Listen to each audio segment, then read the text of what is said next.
యేసుతో అనుదినం శిష్యత్వంలో ఎదుగుట. ప్రార్థన మూలాలను వెతికిపట్టుకుందాం. 3 ఆత్మీయ నియమాలు చదివి ధ్యానించడానికి రోమా 8:22-27 వరకు. ఉచ్చరింప సఖ్యముగాని మూలుగులతో ఆ ఆత్మ తానే మన పక్షముగా విజ్ఞాపనం చేయుచున్నాడు. 26. ఇటీవల కాలంలోని విజ్ఞాపనకర్తలలో మనకు బాగా తెలిసిన వారిలో రీస్ హావెల్స్ ఒకరు.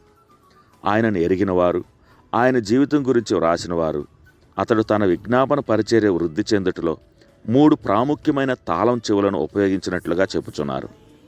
ఈ 3 విషయాలు మన సాధారణమైన ప్రార్థనలో అరుదుగా కనిపిస్తాయి. మన వ్యక్తిగతమైన ప్రార్థనా పరిచర్యలో వీటిని నిర్మించుకోగలమో పరీక్షిద్దాం. రీస్ హావెల్స్ను అనుసరించి విజ్ఞాపన ప్రార్థనల యందు మొట్టమొదటి అంశం ఏదంటే గుర్తింపు. దీనిని మనం అర్థం చేసుకోవాలంటే మనకు మాదిరిగా నిలిచిన ప్రభువైన యేసు గురించి ఆలోచించాలి. మన కోసం ఆయన అతిక్రమం చేయువారితో ఎంచబడిన వాడాయను. యెషయా 53:12. ఆయన మనతో బాధపడ్డాడు, మన స్థాయికి తనను తగ్గించుకున్నాడు.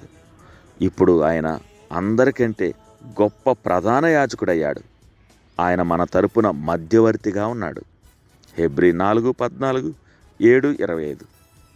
యేసుక్రీస్తు యొక్క జీవితం మనకు విజ్ఞాపనకర్త యొక్క మొదటి లక్షణాన్ని చూపిస్తుంది. ఆయన ఇతరులతో మమేకమై గుర్తింపు పొందినవాడు. విజ్ఞాపనకర్త యొక్క రెండవ లక్షణం వేదన పడుట. హెబ్రీ పత్రిక రాసిన అపోస్తుడైన పౌలు ప్రభువైన యేసు యొక్క ప్రార్థన గురించి శరీరధారి అయిన దినములలో మహారోదనతోనూ కన్నీళ్లతోనూ ప్రార్థించాడని చెప్పాడు. హెబ్రీ 5:7. ఈనాటి మన వాక్య భాగంలో పౌలు ఈ విధంగా రాస్తున్నాడు: అటువలే ఆత్మయు మన బలహీనతను చూచి సహాయం చేయుచున్నాడు. ఎలయనగా మనము యుక్తముగా ఎలాగూ ప్రార్థన చేయవలనో మనకు తెలియదు కానీ ఉచ్చరింప శక్యము కాని మూలుగలతో ఆ ఆత్మ తానే మన పక్షముగా విజ్ఞాపనం చేయుచున్నాడు. రోమా 8:26. ప్రభువైన యేసు మనుషులందరి కొరకు ఎంతో వేదన పడ్డాడు. మనము అభిషేకించబడిన ఈ విజ్ఞాపన పరిచర్యలో ప్రవేశించే ముందు ఈ విధంగా వేదన చెందగల మనసును అలవర్చుకోవాల్సి ఉంది. హావెల్ చెప్పిన 3వ లక్షణం అధికారం కలిగి ఉండడం. అధికారం అనేది విజ్ఞాపనకర్తకు ఉండే ప్రామాణిక చిహ్నం. ప్రభు సన్నిధిలో నిలువబడిన వాని యొక్క మనసంతా ప్రార్థన చేత అభిషేకించబడినందున నెరవేరవలసిన కార్యములను అధికారంతో శాసించి చేయగల శక్తిమంతులుగా నిలవబడగలరు. వారి యందు వారు ఖచ్చితమైన నమ్మకమును కలిగి ఉంటారు. ఎంత గంభీరమైన తలంపు!